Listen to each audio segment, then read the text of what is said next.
자, 여러분, 긴급 속보입니다. 긴급 속보. 3세대 K5의 실물 이미지가 공개가 됐습니다. 새로운 양카의 이 K5가 기아 자동차에서는 정말 중요한 모델이 아닐 수가 없습니다. 라인업 전체에서도 딱 중간, 허리에 해당하는 모델이고, 이 1세대 K5가 2010년에 나왔거든요. 1세대 K5 전과 후로 기아 자동차의 디자인은 나뉜다고 봐도 될 정도로 중요한 모델입니다. 정말 감명받았어요. 1세대 K5 그쵸. 보고. 근데 또 2세대는 그렇게 큰 변화가 없어서 또 오히려 실망했던 3세대는 그 K5의 디자인 아이덴티티는 유지하고 있는데 되게 많은 변화를 거쳤습니다. 그러면 어떤 부분이 그런지 해설을 한번 해주시죠. 해설? 해설이라고 그러니까 오늘의 해설위원입니다. 기아 자동차가 오늘 발표한 3세대 K5의 외관 이미지입니다. 저는 티저로 봤을 때 여기 꺾인 부분 있잖아요. 이 부분을 과연 어떻게 처리를 한 걸까 되게 궁금했었는데 그쵸. 생각보다 되게 멋있는 것 같아요. 일단 첫인상은 그 우리 어렸을 때 야동 사진 보면 야동이요? 시력을 좋게 하는 사진이라면서 돌아다녔던 거 있었잖아요. 안 봐서 모르겠다고요? 그 사진처럼 도대체 이게 어떻게 생긴 건지 되게 궁금해가지고 좀 애달았었는데 오늘 드디어 실체가 밝혀졌습니다. 요즘 현대기아 자동차가 내놓는 많은 모델들을 보시면 라디에이터 그릴과 헤드램프의 경계가 많이 없어지고 있죠. 그렇죠. 이건 비단 현대기아뿐만 아니고 전 세계 많은 브랜드들이 유행이라고 부를 수 있을 정도로 경계가 없어지고 있어요. K5도 예외는 아닙니다. 얼마 전에 그랜저 제가 보고 왔잖아요. 그랜저도 실물 보고 오셨잖아요. 그렇죠. 그랜저도 라디에이터 그릴과 헤드램프의 경계가 이렇게 그라데이션처럼 이렇게 스르륵 마른 목걸이 점점점 번져가는 그런 느낌을 추구하고 있었는데 얘는 역시나 하나의 그래픽으로 쭉 묶였습니다. 어떤 물건을 봤을 때 작은 요소 여러 가지를 흩어놓은 것보다 길고 납작한 요소 한 가지가 훨씬 더 길어 보이는 건 당연하죠. 그렇죠. 얘도 같은 효과를 내고 있어요. 아마 실차를 보진 않았지만 100% 앞에서 정면에서 이렇게 딱 보면 실제 치수보다 훨씬 더 넓어 보일 겁니다. 논란의 대상이 되고 있는 주간주행들을 한번 봅시다. 이게 이제 헤드램프 아래를 쭉 일자로 타고 가다가 옆면 아래를 꺾여서 다시 슉 돌아가지고 어깨 위로 타고 넘어가 버립니다. 이 라디에이터 그릴과 헤드램프를 하나로 묶은 이 디자인만으로도 차를 넓어 보이게 하고 있는데 거기에다가 이런 선까지 사방으로 뻗어나가고 있어요. 바깥으로. 그러니까 차가 얼마나 실제보다 넓고 커 보이겠냐고요. 예전에 누비라의 리어램 이런 주간주행 등 나라나 브랜드를 막론하고 본 적이 있어요. 저는 이렇게까지 길고 과격한 주간주행도 저는 못 본 것 같아요. K7만 하더라도 이렇게까지 선이 독하게 꺾이진 않거든요. 100m 밖에서 봐도 아 K5가 내 뒤에 오고 있구나 라고 그 존재감을 빡 표시할 수 있는 역할을 잘해줄 것 같아요. 저는 개인적으로 되게 멋진 주간주행등이라고 생각해요. 저도 이렇게 보기엔 멋진데 이제 실제 이제 불이 켜졌을 때 어떨지는 한번 봐야 될 것 같아요. 일단 사진상으로는 멋집니다. 멋있다. K7도 그랬었고요. 최신 기아 자동차 모델들을 보면 이렇게 헤드램프를 일자로 쭉 박아놓는 그런 형태를 하고 있는데 K5도 역시나 똑같이 적용을 했습니다. 바깥쪽 두 개가 하향등, 얘가 상향등일 거예요. 아마. 보통 상향등이 가운데 있잖아요. 그렇죠. 그리고 라디에이터 그릴도 언급을 안 할 수가 없는데 되게 특이한데? 우리가 그 K7의 라디에이터 그릴 보면 옆에서 봤을 때 이렇게 꺾여 들어가는 거 있었잖아요. 얘도 보시면 이렇게 둥글게 안으로 쑥 들어갔습니다. 그러니까 전체적으로 다 말려 들어가 있는 거예요, 안으로. 또 여기 호랑이코 그릴, 타이거 노즈라고 부르죠, 기아 자동차는.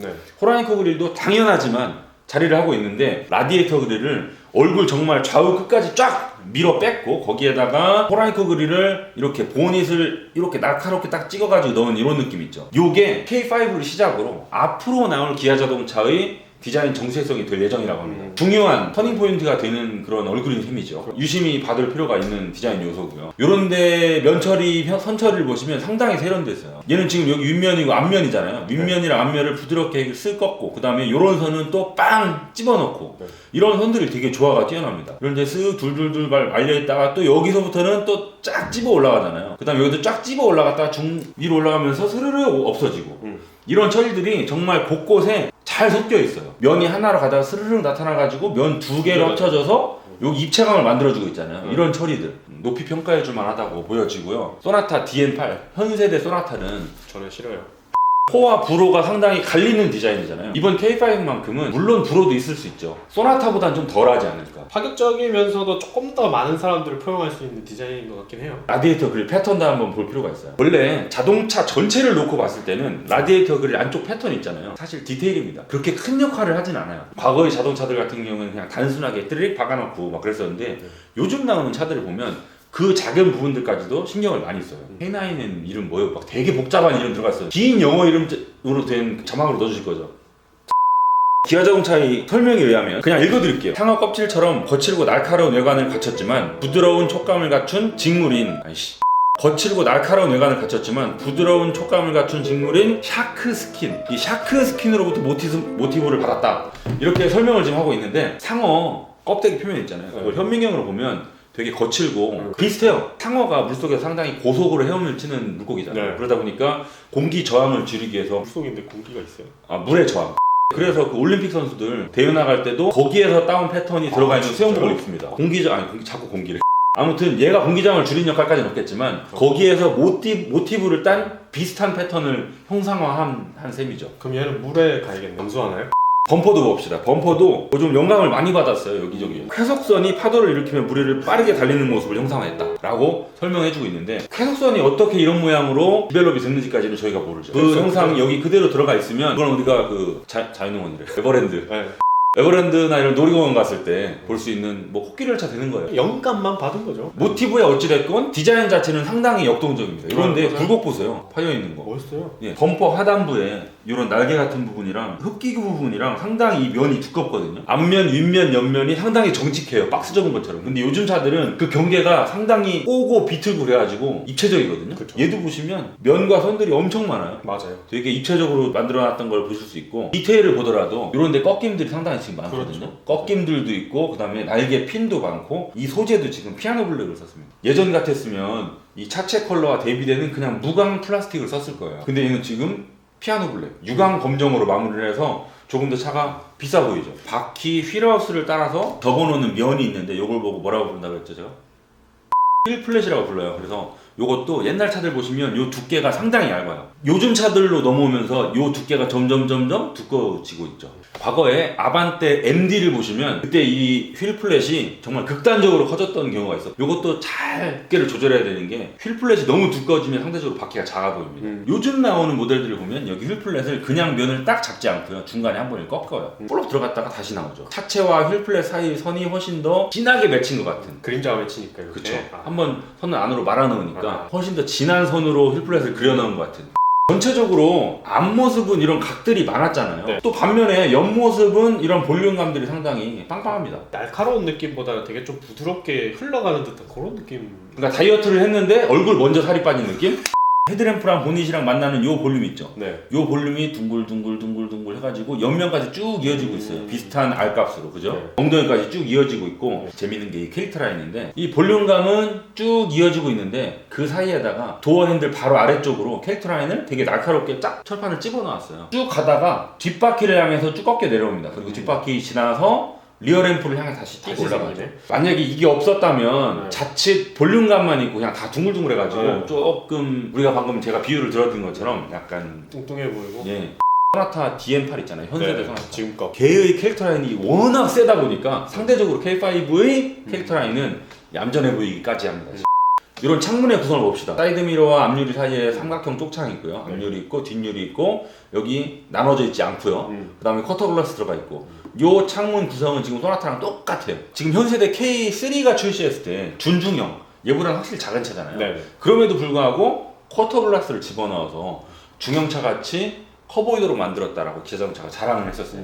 근데 얘는 커보이라고 한 게 아니고 그냥 실제로도 큰 차여서 커터글라스가 당당히 자리를 하고 있죠. 1세대 K5가 나왔을 때는 이 커터글라스가 없긴 했었습니다. 그렇죠. 근데 2세대부터는 여기 지금 우리가 보고 있는 것처럼 커터글라스가 뒤로 C필러 사이로 따로 빠져나오기 시작했죠. 그런 거는 그대로 유지를 하고 있고요. 지금 이 상태는 소나타랑 똑같다는 거. 어차피 뼈대를 공유하는 차니까 이런 건 같이 가져가겠죠. 약간 이게 빛이 매칭했는데 무광 플라스틱 같은 느낌이라 가지고 네. 피아노 블랙으로 또 넣어주면 참 좋을 것 같은데. 이거는 실차를 봐야 알겠는데요. 저는 사진상으로 봤을 때는 약간 플라스틱 느낌이라. 유광이네. 유광이에요? 네. 아 근데 다른 사진으로 보니까 또 유광으로 들어갔네. 아마 소나타나 K5나 요 급이면 요것도 유광 플라스틱으로 처리하기 시작할 겁니다.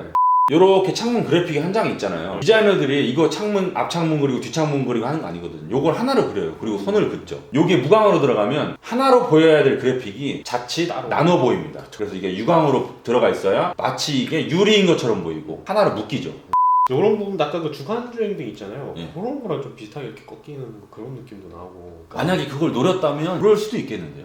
이 K5의 디자인 아이덴티티를 빵 보여주는 게 주간주행등이에요. 그렇죠. 옆면에서는 뭐가 있습니까? 바로 이 크롬 라인이에요. 1세대 모델을 보시면 여기 K5 1세대 모델이 그렇게까지 디자인으로 높이 평가받을 수 있었던 요인 중에 하나. 아 진짜 그 정도까지예요? 독창적이잖아요. 지금도 별로 없어요. 기억 안 나는데 난 다른 예를 이렇게까지 C필러를 그러니까 저기 위쪽 면을 따라서 네. 크롬 라인이 이렇게 쭉 들어가는 이런 디자인 요소가 정말 K5만이 가지고 있는 특징이고 네. 당연히 기아 자동차는 알고 있기 때문에 3세대까지도 유지를 시켰습니다. 이번에는 한 단계 업그레이드 시켰죠. 유리를 다 둘렀어요 뒤를. 네. 근데 트렁크로 쏙 들어갔어야 되는 걸 여기 뒷유리랑 트렁크 사이로 한 바퀴 휙 둘러버렸습니다. 뭔가 흐르는 느낌 있잖아요. 그런 느낌이라 좋긴 한데 실제로 뭐 기아 자동차 그런 소재를 쓰지는 않았겠지만 너무 번쩍거리는 걸 쓰면은 저는 좀 투머치처럼 보이지 않을까 싶어요. 은은한 거 썼겠죠. 네. 네. 그리고 또 보니까 여기는 까만색 처리되어 있는데 유리가 여기까지인 줄 알았거든요 저는. 네. 그리고 파킹 라인이 이렇게 들어가 있어요. 그래서 그쵸. 여기가 다 트렁크네 이렇게. 패스트백 실루엣을 갖췄다고 자랑을 하고 있거든요. 옆에서 보면 지금 정측면 사진은 좀 없긴 하지만 지붕이 그렇네. 트렁크 모서리까지 내려왔어요. 여기서 여기부터 다 유리 같아. 썬팅 해놓으면은 그냥 그쵸. 한 장의 유리 같을 것 같아요. 그쵸. 마치 여기만 딱 놓고 봤을 때는 트렁크가 여기서부터 여기까지 뒷유리까지 다 열릴 것 같은 느낌이긴 하지만 실제로 그렇진 않고요. 트렁크는 여기서부터 여기까지입니다. K5 옆면에서 1세대, 2세대 모델은 항상 있었는데 얘가 없어진 게 있습니다. 뭐지? 나 몰랐는데? 뭐야? 요 장식이. 요거. 요게 2세대도 있었거든요. 3세대로 오면서 아 없어졌어요. 그렇네. 네. 사실 근데 요거 있어도 이게 실제로 엔진 에어를 빼주는 역할을 하거나 기능미가 있진 않거든요. 그냥 장식이죠 뭐. 저는 이거 뒷모습 보고 그랜저인데 이거 잘못 현대자동차 디자인팀에 갖다 줘야 되는데 서류를 기아자동차 팀에 잘못 갖다 준 거지. 느낌이 여기 이렇게 보면 비슷하긴 합니다. 리어램프를 먼저 말씀드리지 않을 수 없는데 앞쪽도 주간주행등이 이렇게 꺾여 있었잖아요. 이거는 기아 자동차를 어떻게 묘사하고 있냐면 바이럴 사인 병원 가가지고 입원하고 있으면 누군가 드라마 같은 데 영화 같은 데 나오잖아요. 누군가 죽으면 삑 그러니까 누구 죽으면 삐 하는 그런 맞아요. 선 지나가잖아요. 그 바이탈 사인을 연상시킨다고 기아 자동차는 설명하고 있거든요. 난 동의할 수 없는데. 이 리어램프도 헤드램프와의 연관성을 위해서 비슷하게 꺾어 넣었죠. 근데 저는 여기서 아쉬운 게 뭐냐면 지금 여기까지 이렇게 파고 들어왔잖아요. 되게 날카롭게 뻗쳐 나가 있어요. 근데 리어램프는 뭔가 가다가 뚝 끊긴 것 같은 느낌이 들잖아요. 얘가 조금 위로 그냥 훅 끝나버렸네. 헤드램프처럼 요걸 그냥 쭉 길게 빼줬으면 더 멋있지 않았을까 싶은 생각이. 이전 세대 K5도 여기까지 나와 있잖아요. 네. 이 뒷모습을 봤을 때 여기가 가장 처음으로 눈에 거슬렸던 부분입니다. 띠 하다가 이것도 띠 해서 옆으로 쭉 좀 길게 가져가지. 그러면 죽는 거잖아요 K5가. 살리려고 끄는 거지. 이 리어램프 그래픽이 꺾인 다음에 안으로 모아지면서 중간중간 이렇게 끊겨 있죠. 절취선. 숨겨져 가위 있잖아요. 표시 그려져야겠는데. 일찍이 K7을 통해서 맞아요. 발견했던 그런 요소죠. 이것도 아마 기아자동차가 패밀리룩으로 밀고 갈 수도 있어요. 주간주행등처럼 그린이나 주간주행등처럼 이것도 똑같이 가져갈 것 같아요. 뒤에를 보면 정말 화려해요. 그런데 좌우 끝에는 실제로 공기가 빠져나오진 않겠지만 마치 빠져나올 것처럼 공기 통로도 뚫어놨고요. 여기도 또 보시면 유광 검정으로 마무리했어요. 그냥 검정색 플라스틱이 아니고 마치 이건 모하비 거랑 비슷하게 생긴 것 같은데 실제로 배기구는 아닙니다. 아 그래요? 네, 이것도 장식이에요. 그럼 이 배경은 뭐 밑으로 뚫려 있든지 뭐 그랬겠죠. 뭐 이쪽으로 바닥을 향해서 보고 있겠죠. 그러니까 디퓨저만 해도 실제 K5의 차값보다는 되게 비싸 보이는 효과를 많이 넣었어요. 금속 느낌 재질에다가 이 날개 부분은 끝에다가 장식까지 추가했습니다. 아마 이것도 실제 출시 현장에서 저희가 가장 먼저 확인해보고 싶은 부분 중에 하나입니다. 트렁크 스위치를 어디다가 놔뒀을까요? 그쵸. 저도 그거 궁금했었는데 제가 이걸 확대해 보니까 지금 여기 보시면 후방 카메라가 있고요. 네. 이게 후방 카메라가 정중앙이 아닙니다. 약간 왼쪽에 있고 그 옆에 아마 버튼이 달리지 않았을까 싶어요. 누르는 방식으로. 그쵸. 리어램프가 이렇게 하나인데 네. 중간에만 이렇게 콕 파져 있어요. 이런 것도 지금 얘는 파란색 좀 어두운 차니까 망정이지 네. 하얀색 차였으면 이게 이 검정색이 조금 더 오게티? 더 도드라해 보일 수도 있죠. 달리 처리할 방법이 없었을까 하는 생각이 드네요. 그랜저도 이런 비슷한 지적사항이 있었거든요. 출시 현장. 이번에 나올 그랜저요? 미디어들만 초청해가지고 네, 잠깐 네. 보여준 적이 있었는데 네. 그랜저도 지금 이런 비슷한 지적이 현장에서 있었습니다. 휠도 보시면 지금 제일 작은 게 16인치부터 19인치까지 있대요. 요거는 몇 인치인가? 10. 아마 이렇게 보도자를 뿌린 건 가장 큰 휠일 겁니다. 그러니까요. 다이아몬드 커팅 휠이라고 하죠. 스포크에다가 페인트를 칠합니다. 은색으로 되어 있는 부분 있죠. 금속 재질이 알로이 재질이 겉으로 드러나 있는 부분. 요 부분만 다이아몬드로 이렇게 깎아내면 깎아내지 않은 부분만 아까 칠했던 도료가 남아 있는 네. 그런 다이아몬드 커팅 휠이 최근에 유행을 했었죠. 그러다가 요즘에는 거기서 한 단계 더 나아가서 처음에 뿌리는 도료를 유광으로 좀 칠해요. 네. 얘도 지금 유광 도료가 칠해져 있습니다. 반짝반짝하죠. 이 바퀴가 굴러가잖아요. 밤에 도심에서 저속으로 차가 이제 빨간불 들어가지고 점점 더 속도 줄일 때 가로등 같은 거 여기 휠 스포크에 맺히잖아요. 그러면 이게 바퀴가 굴러가면서 반짝반짝 하거든요. 그럴 때 되게 멋있을 때가 있습니다. 차 디자인이랑 되게 잘 어울리는 것 같고. 핀들이 되게 많잖아요. 여기도 스포크가 되게 복잡해가지고 그러니까요. 일관성이 좀 있어 보이고요.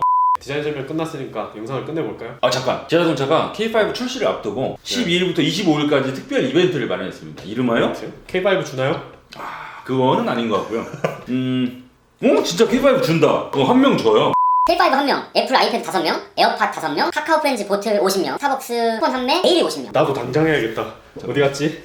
카카오 어플에 들어가셔서 전국에 있는 기아자동차 대리점 있잖아요. 네. 양재동 본사, 네. 국내 유명 해변 6곳. 그다음에 여기 우측 하단에 보시면 네. 레이어 버튼이 있어요. 네. 이걸 누르시고 3D 스카이뷰를 선택하십시오. 이걸 누르시면 뭐야 있다 건물 옥상에 있네. 그리고 얘를 이렇게 딱 클릭하시잖아요. 오, K5 K5 발견 발견. 뜨고 공모하고 이벤트 응모 이걸 누르시면 이제 로그인을 한 다음에 이벤트에 응모하실 수 있는 거예요.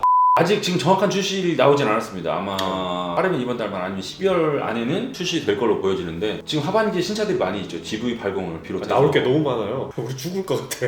일단 디자인 면에서는 상당히 저는 개인적으로 저는 엄지를 치켜들어주고 싶어요. 2세는 조금 호응이 좋지 않았구나. 그리고 또 요즘 어떻습니까? 세단 시장이 과거에 비해서 정말 줄어들었어요. 거기에다가 또 형제차 소나타의 견제가 오죽하겠습니까? 쉽지 않은 게 사실 솔직히 현실이에요. 이번 3세대 K5 디자인만큼은 적어도 그 1세대 K5가 보여줬던 그 성공 신화의 확실한 지원군이 될 것 같아요. 잘하셨으니까요. 엠블럼만 바꾸시면 됩니다.